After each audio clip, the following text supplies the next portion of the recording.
আসসালামু আলাইকুম রহমতুল্লাহি ওবরাকাতুহ। আলহামদুলিল্লাহি ওয়াহদা ওয়াসসালাতু ওয়াসসালামু আলা মান লা নাবিয়্যা বা'দা ওয়া আলা আলিহি ওয়া সাহবিহি ওয়া মাওয়ালা। এখন মদিনা গিয়ে আমার প্রথম কাজ মসজিদে নববীতে যাওয়া। এজন্য মদিনা গিয়ে আবার দৌড় দিয়ে প্রথমে নবী সাল্লাল্লাহু আলাইহি ওয়াসাল্লামের কবরে যাওয়া যাবে না। প্রথম যেতে হবে কোথায়? মসজিদে নববীতে। মসজিদে নববীতে ঢুকবেন কেমনে? কোন পা দিয়ে ঢুকবেন? ডান পা দিয়ে। কি দোয়া পড়ে ঢুকবেন? এই দোয়াগুলো শিখে যাবেন। এই আমার এই বইতেও আছে, এই বইটা আপনাদের সবাইকে দেওয়া হবে আমার পক্ষ থেকে হাদিয়া। তো এছাড়া আরো অন্যান্য যত বই আছে সব বইতে পাইবেন, হজের বইগুলোতে। মসজিদে নববীতে, মসজিদে হারামে যখন ঢুকবেন তখন বিসমিল্লাহ ওয়াসসালাতু ওয়াসসালামু আলা রাসূলিল্লাহ আল্লাহুম্মা ইফতাহ লি আবওয়াব রাহমাতিক আল্লাহুম্মা ইগফির লি যুনুবি আউযু বিল্লাহিল আযীম ওয়া বিওয়াজহিল কারীম ওয়া সুলতানিহিল কাদীম মিনাশ শাইতানির রাজীম। এই দোয়া পড়তে পড়তে মসজিদে নববীতে, মসজিদে হারামে ঢুকবেন। ঢুকে প্রথম কাজ 2 রাকাত তাহিয়াতুল মসজিদের সালাত আদায় করবেন। বসার আগে 2 রাকাত তাহিয়াতুল মসজিদের সালাত আদায় করবেন। এরপরে জামাতের সময় হলে জামাতে সালাত আদায় করবেন, অথবা বসে বসে সেখানে কোরআনে কারিম তেলাওয়াত করবেন, জিকির আজকার করবেন। সেখানে অনেকগুলো হালাকা হয় মসজিদে নববীতে, সারাদিন বিভিন্ন বিষয়ের উপরে দার্স হয়। সেখানে বাংলা ভাষায়ও দার্স আছে মসজিদে নববীতে। সে দার্সগুলোতে বসার চেষ্টা করবেন, তাহলে অনেক এলেম হাসিল হবে। আপনার সময়গুলো আল্লাহর জিকিরের মধ্যে কাটাবেন। এরপরে আপনি যাবেন নবী সাল্লাল্লাহু আলাইহি সাল্লামকে সালাম দিতে। নবী সাল্লাল্লাহু আলাইহি সাল্লামের কবরের কাছাকাছি যখন যাবেন তখন সালাম দিবেন। কেমনে সালাম দিবেন? আসসালামু আলাইকা আইয়ুহান নাবিয়্যু ওয়া রাহমাতুল্লাহি ওয়া বারাকাতুহু। আত্তাহিয়াতুর মধ্যে সালাম দেন না? এতদিন সালাম দিবেন বাংলাদেশ থেকে, এখন সালামটা দিবেন নবী সাল্লাল্লাহু আলাইহি সাল্লামের একেবারে সামনে গিয়ে। এজন্য সেখানে গিয়েও এই সালামটা দিবেন, আসসালামু আলাইকা আইয়ুহান নাবিয়্যু ওয়া রাহমাতুল্লাহি ওয়া বারাকাতুহু, অথবা আসসালামু আলাইকা ইয়া রাসূলুল্লাহ ওয়া রাহমাতুল্লাহি ওয়া বারাকাতুহু, এভাবে বলতে পারেন। বলে এরপরে দরুদটা পড়বেন, আল্লাহুম্মা সাল্লি আলা মুহাম্মাদিন ওয়া আলা আলি মুহাম্মাদ কামা সাল্লাইতা আলা ইব্রাহিম ওয়া আলা আলি ইব্রাহিম ইন্নাকা হামিদুম মাজিদ। যেটা আমরা নামাজের মধ্যে যে দরুদটা পড়ি, এই দরুদটা পড়বেন। এরপরে নবী সাল্লাল্লাহু আলাইহি ওয়াসাল্লামকে আপনি এটাও দোয়া করতে পারেন, ওয়া বাআসহু মাকামাম মাহমুদানিল্লাযী ওয়া'আতা। আযানের দোয়ার মধ্যে যে দোয়াগুলো করেন, আতি মুহাম্মাদানিল ওয়াসিলা ওয়াল ফাদিলা ওয়া বাআসহু মাকামাম মাহমুদানিল্লাযী ওয়া'আতা। নবী সাল্লাল্লাহু আলাইহি ওয়াসাল্লামের জন্য এই দোয়া করলে নবী সাল্লাল্লাহু আলাইহি ওয়াসাল্লাম হাল্লাত লাহু শাফাআ, তার জন্য আমার সুপারিশ হালাল হয়ে যায়। সুবহানাল্লাহ। এজন্য ওখানে গিয়ে ওই দোয়াগুলো করবেন। এরপরে একটু সামনে গেলে আবু বকর, ওমর রাদিয়াল্লাহু তাআলা আনহুমার কবর, তাদেরকে সালাম দিবেন, আসসালামু আলাইকা ইয়া আবা বকর খলিফাতু রাসূলিল্লাহি সাল্লাল্লাহু আলাইহি ওয়াসাল্লাম। এরপরে ওমরকে সালাম দিবেন, আসসালামু আলাইকা ইয়া ওমর ইবনে খাত্তাব খলিফাতে রাসূলিল্লাহি সাল্লাল্লাহু আলাইহি ওয়াসাল্লাম। আবু বকর হলো রাসূলুল্লাহ সাল্লাল্লাহু আলাইহি ওয়াসাল্লামের খলিফা, ওমর হইলেন রাসূলুল্লাহ সাল্লাল্লাহু আলাইহি ওয়াসাল্লামের খলিফার খলিফা। এরপরে কবর জিয়ারতের দোয়া পড়বেন ওনাদের দুজনের জন্য। কবর জিয়ারতের দোয়াগুলো আমার বইতেও আছে, মুখস্থ করে নেবেন। বাংলাদেশের মতো ওখানে যাই 3 বার সূরা ফাতিহা, 10 বার সূরা ইখলাস, 11 বার দরুদ শরীফের এই বেদাতি কবর জিয়ারত ওই দেশে করবেন না। ওখানে প্রত্যেক কবরস্থানে, বাকি কবরস্থান, মুআল্লা কবরস্থান, সুন্দর করে আরবিতে, ইংরেজিতে, বাংলায় কবর জিয়ারতের দোয়া লেখা আছে। হাদিসে যে দোয়া আছে, আসসালামু আলাইকুম দারা কওমিল মুমিনিন ওয়া ইন্না ইনশাআল্লাহু বিকুম লাহিকুন ইয়ারহামুল্লাহুল মুস্তাকদিমিনা মিন্না ওয়া মিনকুম ওয়াল মুস্তাখিরিন নাসআলুল্লাহ লানা ওয়া লাকুমুল আফিয়া আল্লাহুম্মা লা তাহরিমনা আজরাহুম ওয়া লা তাফতিননা বা'দাহু। এই দোয়াগুলো সেখানে কবরের সামনে করবেন। এরপরে মোটামুটি আপনার মদিনা মুনাওয়ারার প্রথম কাজ আপনার শেষ। এরপরে সেখানে থাকবেন যে কদিন থাকেন সেখানে 40 ওয়াক্ত বা 40 আপনার ওয়াক্ত সালাত আদায় করতে হবে, এটা জরুরি বিষয় না। অনেকে মনে করে এখানে 40 ওয়াক্ত সালাত আদায় করতে হয়। 40 ওয়াক্ত আরবাঈনা সালাতের ব্যাপারে যে হাদিসটা এসেছে, এই হাদিসটা সহিহ না, এটা দঈফ, সর্বসম্মতিক্রমে দঈফ। এজন্য সেখানে যত বেশি পারেন জামাতে সব সালাত আদায় করবেন, কিন্তু 40 ওয়াক্ত আদায় করতে হবে, এটাকে জরুরি মনে করা যাবে না। এরপরে আপনার সেখানে এই থাকাকালীন সময়ে আপনাদেরকে নিয়ে যাওয়া হবে মসজিদে কুবা। মদিনা মুনাওয়ারাতে আছে আরেকটা জায়গা, কি মসজিদে কুবা। মসজিদে কুবায় 2 রাকাত সালাত আদায় করলে এক উমরার ফজিলত। সুবহানাল্লাহ। নবী সাল্লাল্লাহু আলাইহি ওয়াসাল্লাম বলেন, মান তাতাহহারা ফি বাইতিহি, যে লোক ঘরের থেকে পবিত্রতা অর্জন করবে, সুম্মা আতা মসজিদে কুবা, এরপরে মসজিদে কুবায় আসবে, ফাসাল্লা ফিহি সালাতান, এখানে এসে সালাত আদায় করবে, কানা লাহু কাআজরি উমরা, তার জন্য আল্লাহ পাক এক উমরার সমপরিমাণ সওয়াব রাখছেন। সুবহানাল্লাহ। এজন্য মসজিদে কুবায় গিয়ে 2 রাকাত সালাত আদায় করবেন। আর অন্যান্য মসজিদে কোনো ফজিলতপূর্ণ সালাত নাই, তবে মসজিদে দেখার জন্য ঢুকলে 2 রাকাত তাহিয়াতুল মসজিদ আদায় করতে পারবেন। যেমন আপনারা যাবেন মসজিদে জুল কিবলাতাইন। মসজিদে জুল কিবলাতাইন এখানে হলো কিবলা পরিবর্তনের যে মসজিদটা, ওই মসজিদে আপনার বনু সালামার মসজিদ ছিল, সেখানে কিবলা পরিবর্তন হয়েছে। তো সেখানে 2 দিকে 2টা কিবলা আছে, এটা দেখবেন। এটা হলো ঐতিহাসিক জিনিসগুলো দেখার জন্য, কিন্তু এখানে কোনো ফজিলত বা অন্য কোনো নির্দিষ্ট কোনো বরকত নাই। তো মসজিদে ঢুকলে 2 রাকাত তাহিয়াতুল মসজিদের সালাত আদায় করবেন। এরপরে ওখানে দেখবেন মসজিদে জুমুআহ। মসজিদে জুমুআহ আছে মসজিদে কুবার আর একটু আগে, যেখানে নবী সাল্লাল্লাহু আলাইহি ওয়াসাল্লাম সর্বপ্রথম জুমার সালাত আদায় করছেন। মসজিদে নববীর ভিতরে একটা জায়গা আছে রওজা। বাংলাদেশের অনেকে রওজা আর কবর দুইটারে এক মনে করে। আল্লাহ রাসূলের রওজা মনে করে, নবী সাল্লাল্লাহু আলাইহি ওয়াসাল্লামের কবর। নবী সাল্লাল্লাহু আলাইহি ওয়াসাল্লামের ঘর এবং মিম্বার 2 এর মাঝখানে যে জায়গাটা, এটাকে নবী সাল্লাল্লাহু আলাইহি ওয়াসাল্লাম বলছেন মা বাইনা বাইতি ওয়া বাইনা মিম্বারি রাউদাতুম মির রিয়াদিল জান্নাহ। আমার ঘর আর আমার মিম্বার 2 এর মাঝখানের যে জায়গাটা, এটা জান্নাতের বাগান সমূহের মধ্য থেকে একটি বাগান। সুবহানাল্লাহ। এখানে সালাত আদায়ের সুনির্দিষ্ট কোন ফজিলত নবী সাল্লাল্লাহু আলাইহি ওয়াসাল্লাম বর্ণনা করেন নাই, তবে আহলুল ইলমেরা মনে করেন যে এই জায়গাটা কিয়ামতের ময়দানে জান্নাতের একটা অংশ হবে।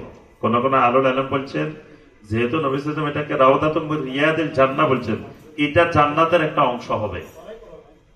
আবার কেউ কেউ বলছেন এখানে সালাত আদায় করা জান্নাত লাভের মাধ্যম, এই কারণে এখানে সালাত আদায়ের জন্য সবাইকে সুযোগ দেওয়া হয়। তো এখানে যখন আপনাদের সিরিয়াল অনুযায়ী টাইম থাকবে, ওই টাইমে গিয়ে 2 রাকাত সালাত আদায় করবেন এই রওজার মধ্যে। এরপরে বাকি কবরস্থান, পাশে যে কবরস্থান, অনেকে কবরস্থানকে জান্নাত বলে, জান্নাতুল বাকি। এটা জান্নাতুল বাকি না, এটা হলো মাকবারাতুল বাকি, বাকি কবরস্থান। এখানে মুনাফিকদেরকেও কবর দেওয়া হয়েছে, আব্দুল্লাহ বিন উবাই আরো যত মুনাফিক, এদেরকেও কিন্তু এখানে কবর দেওয়া হয়েছে। তারপরে নবী সাল্লাল্লাহু আলাইহি ওয়াসাল্লামের আগে কাফেরদেরকেও এখানে কবর দেওয়া হয়েছে। তাহলে এখানে যদি জান্নাত বলেন এটারে, তাহলে কি এরাও সবাই জান্নাতি? এখানে যেমন নবী সাল্লাল্লাহু আলাইহি ওয়াসাল্লামের স্ত্রীদেরকে কবর দেওয়া হয়েছে, আম্মা জান আয়েশা রাদিয়াল্লাহু তাআলা আনহাকে কবর দেওয়া হয়েছে, ফাতেমা রাদিয়াল্লাহু তাআলা আনহাকে এখানে কবর দেওয়া হয়েছে, ওসমান রাদিয়াল্লাহু তাআলা আনহুকে কবর দেওয়া হয়েছে। সর্বপ্রথম কবর দেওয়া হয়েছে ওসমান ইবনে মাযউন রাদিয়াল্লাহু তাআলা আনহুকে। সাহাবীদের মধ্যে মদিনা যাওয়ার পরে সর্বপ্রথম মারা গেছেন ওসমান ইবনে মাযউন রাদিয়াল্লাহু তাআলা আনহু। তখন আল্লাহ রাসূল সাল্লাল্লাহু আলাইহি ওয়াসাল্লাম তার চেহারায় চুম্বন দিয়েছিলেন, এই ওসমান ইবনে মাযউনের চেহারায়। তো এই সাহাবীকে নবী সাল্লাল্লাহু আলাইহি ওয়াসাল্লাম জানাজা পড়াইছেন, প্রথম এই বাকি কবরস্থানে দাফন করছেন। তো এখানে অনেক সাহাবায়ে কেরামের কবর, তাবেঈনদের কবর, তাবেঈনদের কবর, এই কবরস্থান জিয়ারত করবেন, কবরবাসীদের জন্য দোয়া করবেন। এরপরে শুহাদায়ে উহুদের কবরস্থানে নিয়ে যাওয়া হবে, যে উহুদের কবরস্থানে আপনার 70 জন যারা উহুদের ময়দানে শহীদ হয়েছিলেন, হামজা রাদিয়াল্লাহু তাআলা আনহু সহ, এবং সেখানে বড় বড় সাহাবী যারা, হানজালা রাদিয়াল্লাহু তাআলা আনহু যিনি গাসিলুল মালাইকা, যাকে আল্লাহর ফেরেশতারা গোসল দিয়েছে, সে হামজালা রাদিয়াল্লাহু তাআলা আনহুর কবর ওই জায়গায়, হামজা রাদিয়াল্লাহু তাআলা আনহুর কবর ওই জায়গায়। তারপরে দুইজন সাহাবী জান্নাতের ঘ্রাণ পেয়েছিলেন, দুনিয়াতে থেকে জান্নাতের সুগন্ধি পেয়েছিলেন। সেই দুইজন সাদ ইবনে রবি আর আনাস ইবনে নজর রাদিয়াল্লাহু তাআলা আনহু, এই দুইজনের কবরও ওখানে। এরকম বিশিষ্ট 70 জন উহুদের শহীদের কবর ওই জায়গায়, সেখানে কবর জিয়ারত করবেন। তাহলে আমরা মোটামুটি মদিনা মুনাওয়ারার বিষয়গুলো অত্যন্ত সংক্ষেপে আমরা আলোচনা করলাম। এবার আসি, মদিনা মুনাওয়ারা থেকে আমরা যখন মক্কা মুকাররমায় রওনা দিব, তখন আমরা মদিনা মুনাওয়ারা থেকে কিসের উদ্দেশ্যে রওনা দিব? উমরার উদ্দেশ্যে। আমাদের হজটা হবে হজ্জে তামাত্তু। হজ 3 প্রকার, হজ্জে তামাত্তু, হজ্জে কারান, হজ্জে ইফরাদ।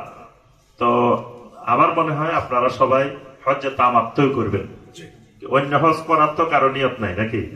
তাহলে আমরা হজ্জে তামাত্তুর নিয়ম ধরেই বলি।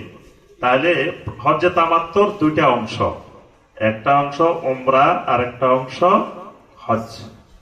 মাঝখানে হালাল, এটার নাম হজ্জে তামাত্তু।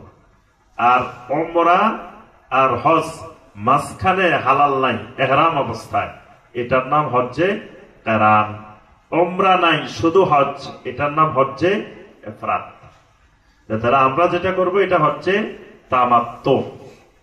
কোরআনে কারিমে আল্লাহ পাক বলেন, ফামান তামাত্তাআ বিল উমরাতি ইলাল হজ ফামাস্তাইসারা মিনাল হাদি।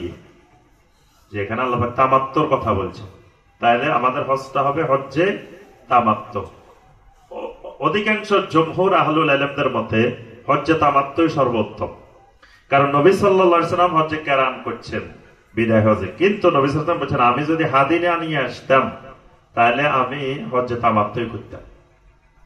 নবী সাল্লাল্লাহু আলাইহি ওয়াসাল্লাম হাদি নিয়ে আসতেন, সাথে করে 100 উট নিয়ে আসতেন। নবী সাল্লাল্লাহু আলাইহি ওয়াসাল্লাম একটা উট হাদি দিলে হয়, কিন্তু নবী সাল্লাল্লাহু আলাইহি ওয়াসাল্লাম আনছেন কয়টা? 100 উট বিদায় হজে। এবং এগুলো সবগুলো নবী সাল্লাল্লাহু আলাইহি ওয়াসাল্লাম কোরবানি দিয়েছেন। আল্লাহ পাক বলেছেন, ফাসাল্লি লিরাব্বিকা ওয়ানহার। নবী সাল্লাল্লাহু আলাইহি ওয়াসাল্লাম এই ওয়ানহারের আমল করার জন্য 100 উট নিয়ে আসছিলেন। তাহলে হজ্জে তামাত্তু উত্তম। আবার হানাফি মাযহাবের মধ্যে হজ্জে কিরান উত্তম, কারণ হজ্জে কিরানের মধ্যে কষ্ট বেশি, কষ্ট যে কাজে বেশি, ফজিলত বেশি।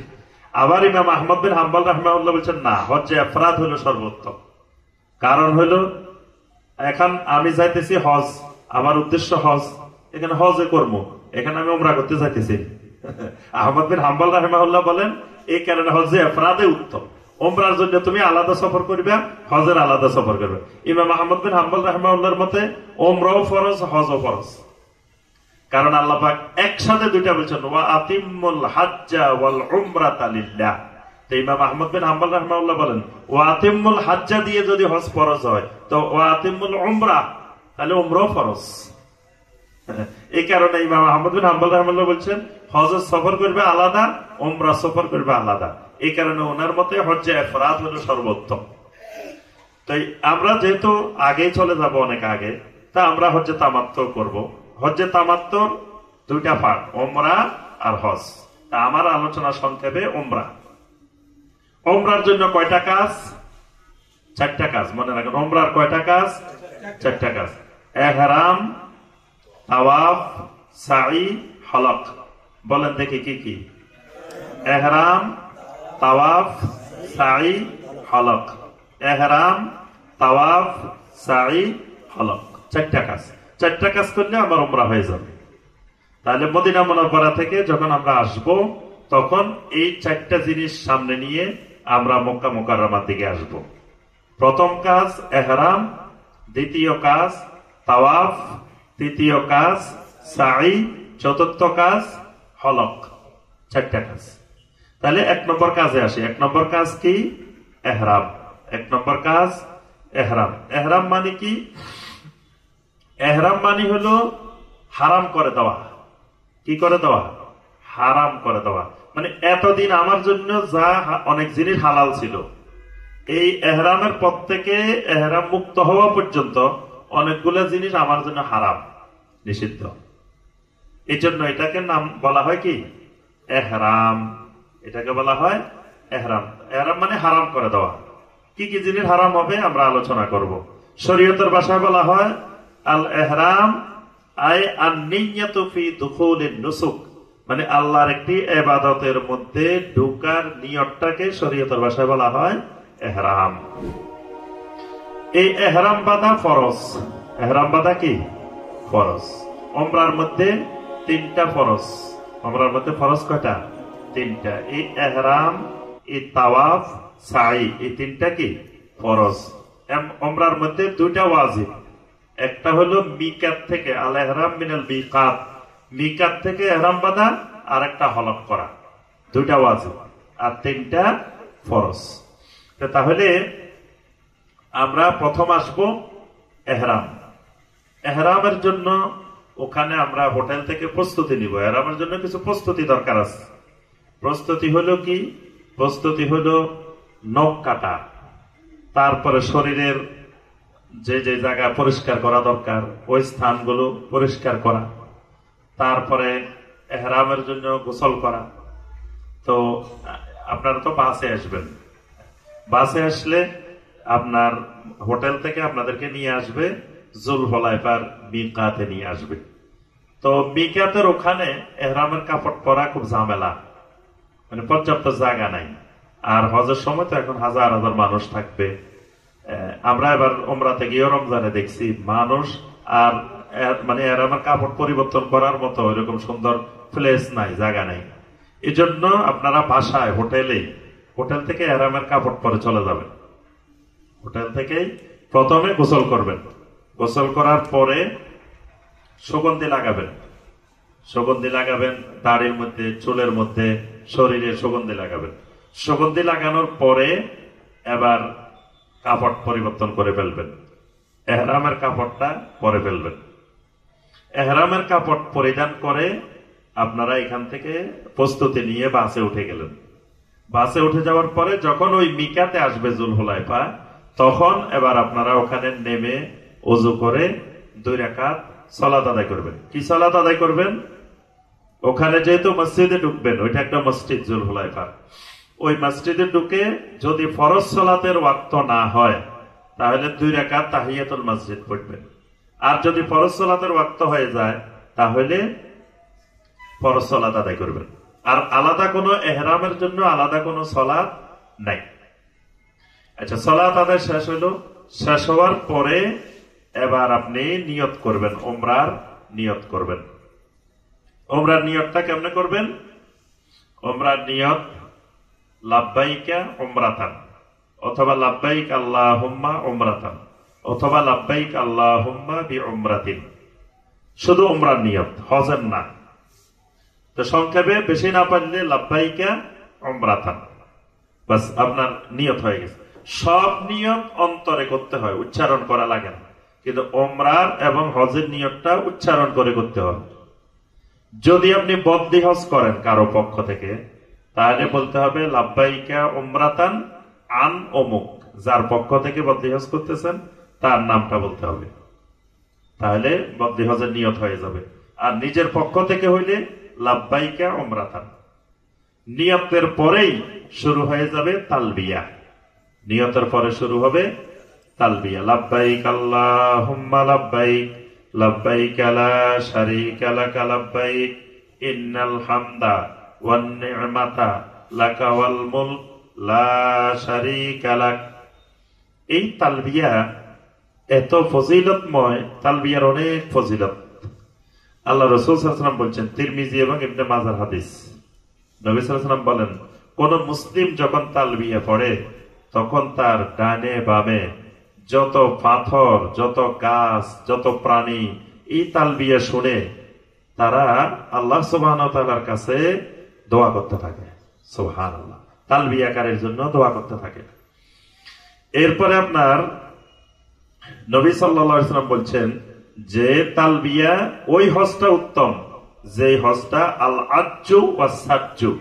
আল আজ্জু কি? আল আজ্জু হলো রাফুস সাওত আলিয়ান বিতালবিয়া ওয়াত তাকবীর, মানে যেই হজের মধ্যে বেশি বেশি জোরে জোরে তালবিয়া পড়ে। পুরুষেরা জোরে জোরে পড়বে, নারীরা আস্তে আস্তে পড়বে। আল্লাহ রাসূল সাল্লাল্লাহু আলাইহি ওয়াসাল্লাম বলেন, যে ব্যক্তি মা আহাল্লা মুহিল্লুন কিত্তুন ওয়ালা কাব্বারা মুকাব্বিরান কিত্তুন ইল্লা বশরুন, যারা তালবিয়া পড়ে তাহলিল পড়ে তাদের জন্য সুসংবাদ। একজন সাহাবী বললেন, ইয়া রাসূলুল্লাহ সাল্লাল্লাহু আলাইহি ওয়াসাল্লাম, কিসের সুসংবাদ? বললেন, জান্নাতের সুসংবাদ। সুবহানাল্লাহ। তাহলে তালবিয়া আপনার জীবনে এই হজের সফরে 2 বার সুযোগ পাইবেন পড়ার, আর পুরো 60-70 বছরে আপনার জীবনে এই সুযোগ আসেও নাই, আসবে কিনা আল্লাহ ভালো জানেন। এই জন্য এই 2টা সময়কে আপনি হেলায় কাটানো যাবে না। খুবই গুরুত্বপূর্ণ সময় মনে করে আপনার এই তালবিয়ার 2টা সময়। একটা সময় ওই জুল হুলাইফা যখন হজের নিয়ত করবেন, ওমরার নিয়ত করবেন, তখন থেকে তালবিয়া শুরু হবে আল্লাহর ঘরে পৌঁছা পর্যন্ত, মানে তাওয়াফ শুরু করা। লাব্বাইকা উমরাতান, লাব্বাইকা উমরাতান, এই 2টা শব্দ বললেই হয়ে যাবে। আর সুন্দর করে বললে লাব্বাইক আল্লাহুম্মা বিউমরাতিন। এখন এই তালবিয়ার প্রথম সুযোগটা পাইতেছেন এই জুল হুলাইফা থেকে তাওয়াফ শুরু করার আগ পর্যন্ত, আল্লাহর ঘরে পৌঁছা পর্যন্ত, এই একটা সময়। আরেকটা সময় পাবেন হজের জন্য যখন বের হইবেন ইহরাম পরে, তখন থেকে শুরু করে জামারায়ে আকাবায় 10 তারিখে পাথর মারার আগ পর্যন্ত, এই 2টা সময় পাইতেছেন তালবিয়ার। আর অন্য সময় তালবিয়ার কোনো গুরুত্ব নেই। এখন আমরা যদি বাংলাদেশে বসে বসে সবাই তালবিয়া পড়ি, এটার আলাদা কোনো ফজিলত নাই। তাহলে 2টা সময়, এবং আল্লাহ পাক আমাকে আপনাকে এই তালবিয়া পড়ার সুযোগটা করে দিচ্ছেন। বাংলাদেশের এত কোটি মানুষ, সবাইকে আল্লাহ কিন্তু তালবিয়া পড়ার সুযোগটা দেন নাই। তাহলে আমাকে আপনাকে আল্লাহ কবুল করছেন তালবিয়াটা পড়ার জন্য। এই জন্য এই সময়টা ঘুমাই ঘুমাই কাটাইবেন না। অনেকে খালি ঘুমায় বাসের মধ্যে, ওই যে জুল হুলাইফা থেকে উঠছে মক্কা পর্যন্ত খালি ঘুমাই রয়েছে বাসের মধ্যে। এটা ঘুমানোর সময় না, ঘুম সারা জীবন গেছেন, আরো ঘুমাইতে পারবেন এই বাসের মধ্যে বসে বসে, আওয়াজ করে করে, পুরুষেরা আওয়াজ করে করে, তবে জামাতবদ্ধ না, একজনের নেতৃত্বে না। সবাই তখন তালবিয়া পড়তে থাকবেন। আর তালবিয়ার ফাঁকে ফাঁকে অন্য অন্য জিকির আজকার, মাঝে মাঝে সুবহানাল্লাহি ওয়া বিহামদিহি সুবহানাল্লাহিল আযীম, মাঝে মাঝে সুবহানাল্লাহি ওয়া আলহামদুলিল্লাহ ওয়া লা ইলাহা ইল্লাল্লাহু আল্লাহু আকবার, মাঝে মাঝে লা হাওলা ওয়া লা কুওয়াতা ইল্লা বিল্লাহ। এভাবে বিভিন্ন জিকির আজকার এই বাসের মধ্যে আপনি করতে থাকেন মক্কা মুকাররমা পৌঁছা পর্যন্ত। এরপরে তালবিয়া পড়তে পড়তে আসলেন মক্কা মুকাররমায়। এই সময়ের মধ্যে এই আপনার ইহরাম অবস্থার মধ্যে কি কি করতে পারবেন না, এই কাজগুলো জানা দরকার। এই সময়ের মধ্যে আমি কি কি করতে পারবো না। এমনকি শুনেন, এখানে আরো একটা মাসালা জানা দরকার। কোন মা বোন যদি এই সময়ের মধ্যে অসুস্থ হয়ে যান, তিনিও কিন্তু ইহরাম পড়বেন এবং নিয়ত করবেন। তিনিও ওই জুল হুলাইফা থেকে কিন্তু ইহরাম বদ্ধ অবস্থায় আসতে হবে, অসুস্থ হইলেও আসতে হবে এবং নিয়ত করে আসতে হবে। এসে তিনি সবার সাথে উমরা করবেন না, তিনি অপেক্ষা করবেন, সুস্থ হওয়া পর্যন্ত তিনি অপেক্ষা করবেন। কারণ এই অবস্থায় তিনি তাওয়াফ করতে পারবেন না। সাই করা যায় আছে, বাকি সব করা যায় আছে, কিন্তু তাওয়াফ করাটা যাবে না। তাওয়াফ না হলে তার উমরা হবে না। এই জন্য তিনি অপেক্ষা করবেন, যখন সুস্থ হইবেন তারপরে গিয়ে তিনি উমরা করবেন, ওই পর্যন্ত তিনি অপেক্ষা করবেন। এখন আসেন, এই অবস্থায় ইহরাম অবস্থায় কি কি করতে পারবেন না। হালকো শাআরের রাস, মাথার চুল কাটা যাবে না। এমনকি এই অবস্থায় আপনি কোন শরীরের কোন অঙ্গ প্রত্যঙ্গ থেকে কোন চুল তুলতেও পারবেন না। আপনি দাড়ি একটা টানে তুলে ফেলা, অথবা চুল একটা তুলে ফেলা, বা শরীরের অন্য জায়গা থেকে একটা টানে তুলে ফেলা, এটা করা যাবে না, এটা হারাম, এটা আপনার আমার জন্য হারাম। এই অবস্থায় চিরুনিও করবেন না, চিরুনি করা মাকরুহ। চিরুনি করতে গিয়ে যদি আপনার একটা জীবন্ত চুল উঠে যায়, তাহলে আপনার ইহরামের সমস্যা হবে। এই অবস্থায় এটা করা যাবে না। কোন নখ কাটা যাবে না, নখ তোলা যাবে না, কোন ধরনের সুগন্ধি ব্যবহার করা যাবে না। কাপড়ের মধ্যে, শরীরের মধ্যে, খাওয়ার মধ্যে, গোসলের মধ্যে সুগন্ধি সাবান, তারপরে কোন ধরনের সুগন্ধি খাবারও খাওয়া যাবে না। খাবারের মধ্যেও সুগন্ধি দেওয়া যাবে না, কাপড়ের মধ্যেও সুগন্ধি থাকা যাবে না। মানে কোন কিছুর মধ্যেই সুগন্ধি এই অবস্থায় নিষিদ্ধ, হারাম ইহরাম অবস্থায়। তারপরে কোন প্রাণী শিকার করা, কোন শিকারী প্রাণী শিকার করা।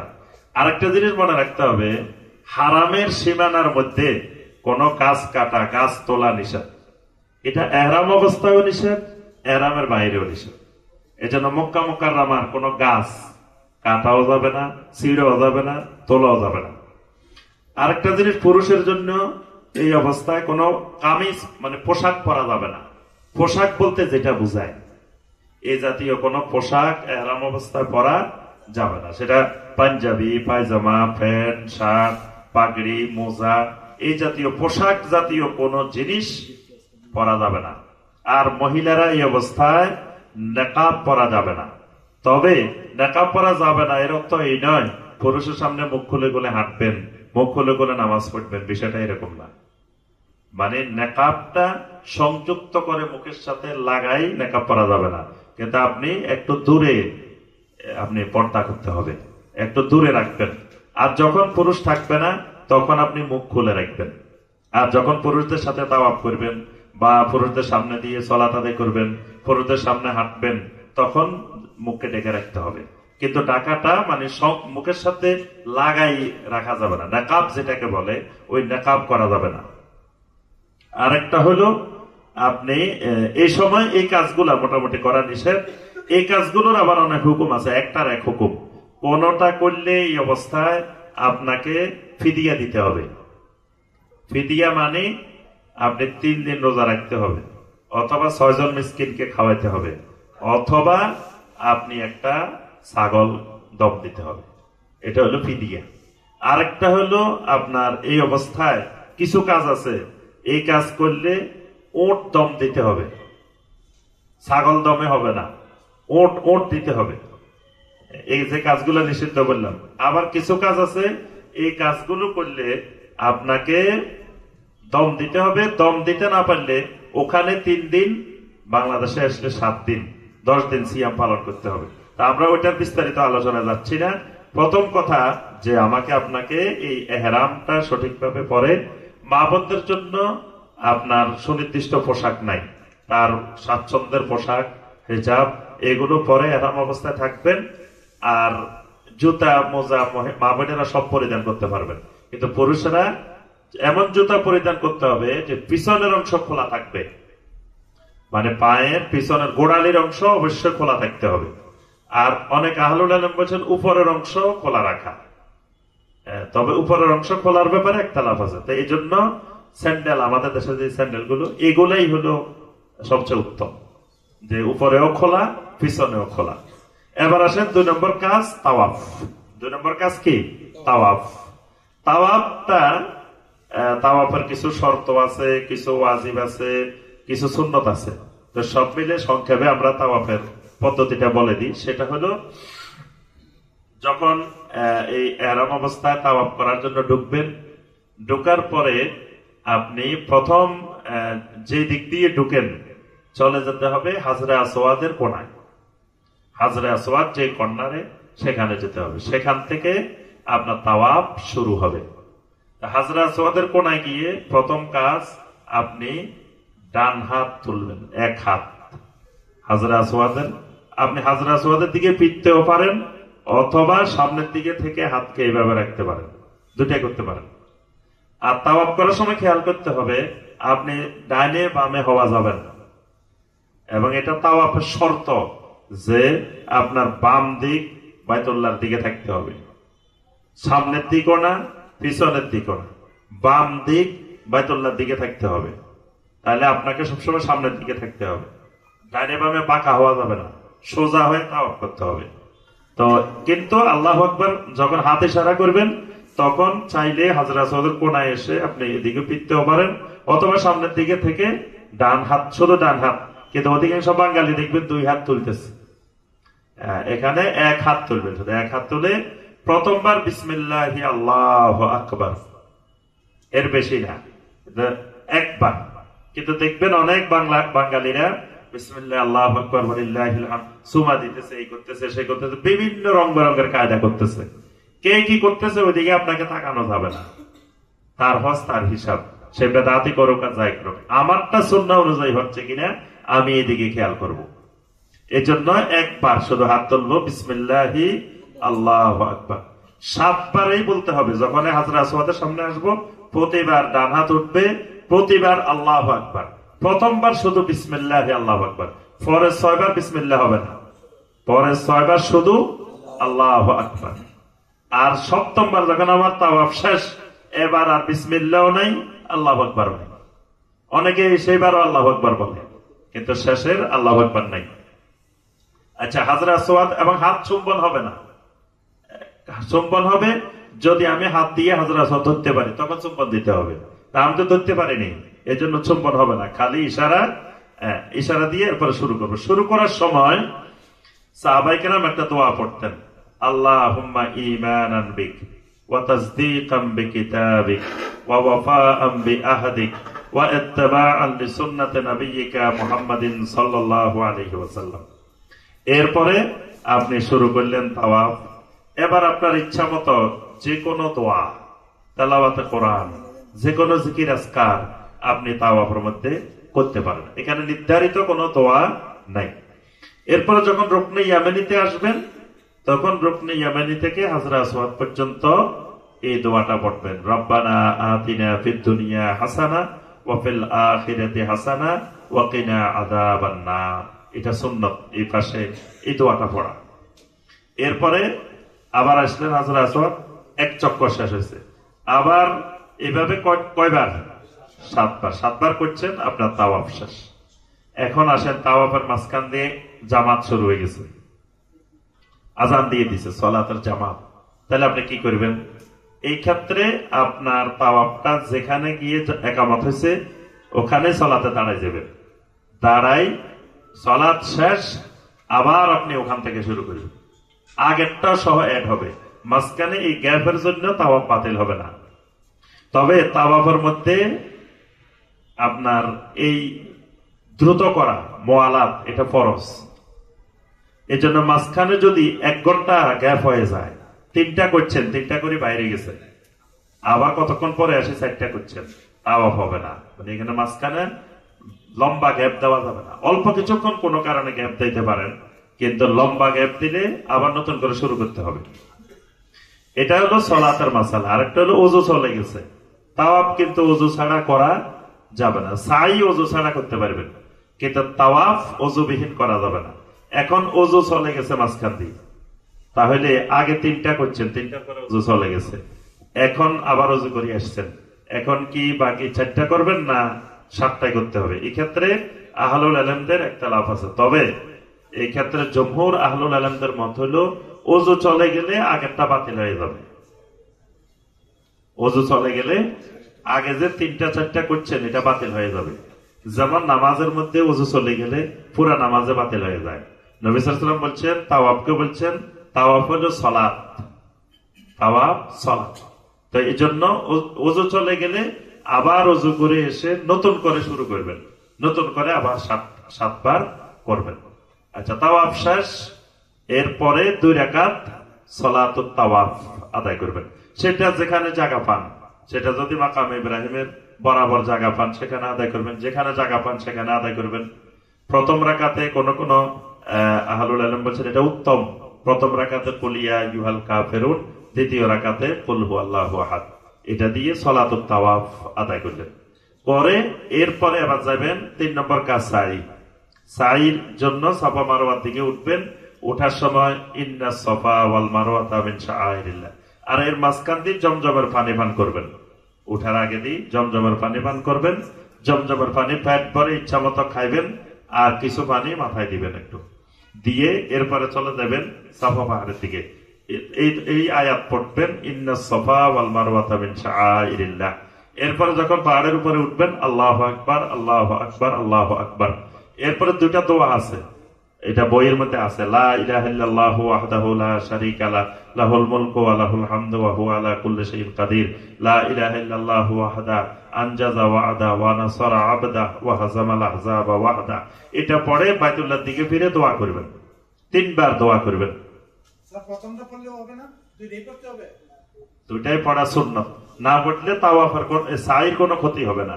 এটা ফরজ ওয়াজিব না, এটা সুন্নাত। দুইটা নবী সাল্লাল্লাহু আলাইহি ওয়াসাল্লাম 2টা পড়ছেন, 2টাই পড়বেন।